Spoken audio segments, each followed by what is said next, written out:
Our deck has a few bad draws: Terror Incarnate, Chaos Summoning Beast and, for example, the Unchained Trap. We can cut Terror Incarnate, seen in the previous video, but I don't think we can cut the Unchained Trap. In my opinion, it just delivers too much value. But we do not actually need Chaos Summoning Beast. The chance to only, really only draw Opening, in that version of the deck at least, which you will see later, is highly unlikely. We have a 33% chance to open gates if we play 3 of that in a 40 card deck, and I'm not including the other cards that make Opening a full combo anyways, even without Chaos Summoning Beast. So in practice, the value that Chaos Summoning Beast provides isn't really there. And you know what the chance is to open a bad one-off like Chaos Summoning Beast? Roughly 13%. I'm not sure what you think about that, but is it really worth it? I do not think so, at least. With the current build of the deck you see in the video later on, we still have a 95% chance if we go second to see a 1-card combo, and going first it's roughly 91%. So Chaos Summoning Beast isn't really that great. Again, not counting Squirmer, the new addition, or basically any 2-card combo. Trust me when I tell you, that deck can't brick, even with the change. So that's why I decided to cut Chaos Summoning Beast and 1 gates. Instead, let me introduce you to the underrated but surprisingly good card, Fiendsmith Sanct. And after doing some math, the overall consistency doesn't change that much. You can even argue that it's more consistent now because we don't have to play a bad card like Chaos Summoning Beast anymore. I play that card 2 times and it even combats a problem the deck sometimes has: way too many normal summons. But what does it do exactly? If you control no face-up monsters, or the only face-up monsters you control are Light Fiends, you can special summon a Light Fiend token. That's basically it, and the only downside it has besides that is that for the rest of the turn you can only attack with Fiends, which isn't really a problem for the Yubel deck. It gives you immediate access to the Fiendsmith engine. Going second you can push way better into boards without committing basically anything, and if your normal summon gets stopped and you activated that before that, you have combo anyways. The best feeling about the new version of the deck is probably that you don't have to worry anymore about opening Chaos Summoning Beast or Terror Incarnate. It's way more fun to play in general. Way more often you now have an additional extender, which makes the deck sometimes a bit more difficult, but at the same time also way more rewarding. To help you with that, I've created 2 new combos incorporating Fiendsmith Sanct. The first one being Beckoning Beast and Sanct, and the second one is Opening and Sanct without Chaos Summoning Beast. To spoil one thing, those 2 cards, so basically the 2-card combo I will show you in a minute, they can accomplish the same endboard as 1 Throne or 1 Samsara, so it's very strong. First we start by activating Sanct, of course, to get 1 token to the field. Now we immediately link it into Requiem, and after that we normal summon Beckoning Beast to add Opening. Activate Opening to add the other Beckoning Beast, and now we just use the extra normal summon on it. Activate Requiem to get Engraver into rotation. Link into Closed Heaven because we need that in rotation also, and now we link everything into Sequence. Sequence effect, fusing away both Beckoning Beasts into my new favorite card, Aerial Eater. Aerial Eater effect, pitching Lotus. Now we can activate Opening, pitching the Change of Heart to add back or to special summon Lotus. Effect Lotus to have access to the Yubel engine. Effect Spirit to set, of course, Nightmare Pain. Effect Nightmare Pain, popping the Spirit to add Squirmer. And now effect Spirit to get the OG Yubel to the field. The next step is to fuse Samsara and Spirit in the graveyard into Phantom of Yubel. Now we link Aerial Eater and Yubel into Yama. Yama effect Squirmer to special summon itself, and now we link Yama and Squirmer into Rage. Effect Best Doggy to target Rage to pop the Rage, and then we activate Rage chaining 1 to add Engraver to the hand, chaining to Yama to special summon back the Rage. Effect Engraver to add Tract to the hand, and now we activate Tract to add Lurry to immediately discard it to activate its effect to get it to the field. After that we activate Engraver, and important, you have to put back Heaven since we need her later on again. Now we activate Tract in the graveyard to fuse all of the Light Fiends on the field into Desiree.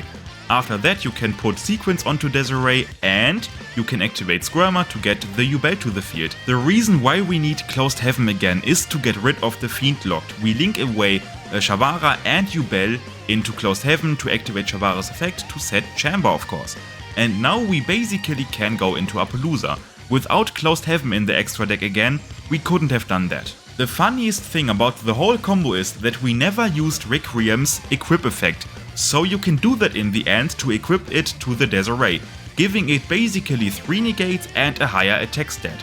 And just like that, with only the 2-card combo, without having Yubel access at all, you have the same endboard, maybe even a little bit better, as the Throne or Samsara combo. Really good, but what exactly happens if you open Opening and Sanct without having Chaos Summoning Beast? Let me show you. We can still make a pretty good endboard even without the second monster of Gates, and in the beginning the combos are very similar, but the closer we get to the end, the more they change. We start by activating Sanct to get the token again. After that we activate Opening to grab Beckoning Beast, normal summon Beckoning Beast to get the second Opening. Link 1 into Requiem effect to get Engraver into the rotation. Now the first difference in comparison to the first combo comes to light. We have to equip Requiem to Engraver, since we have to go into Necroquip Princess now. If we do not do that, we don't have enough fusion fodder for all of the fusions. And also not enough bodies to extend. Fuse into Necroquip and now we activate Engraver, shuffling back the Requiem to get it back to the field. Link 2 into Closed Heaven since we still do need her in rotation, and now link into Sequence. Sequence effect to fuse into Aerial Eater by shuffling back Necroquip Princess and Beckoning Beast. Aerial Eater effect to pitch the Lotus. Gates effect to discard the other gates to reborn Lotus. Lotus effect to special Spirit, and now Spirit effect, of course, like always, to set Nightmare Pain.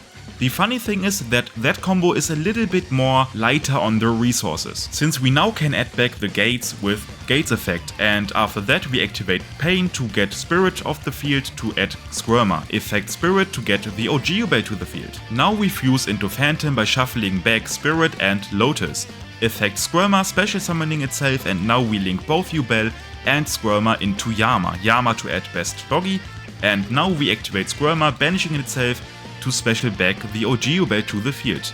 Link into Rage, effect Best Doggy to pop the other Best Doggy, basically doing a similar thing as before. Chainlink 1 Rage to add back the Engraver, chainlink 2 Yama to special summon back the Rage, and now we can actually pop the Shavara since we do not have any use case for it in that combo. Shavara effect to of course set the Chamber.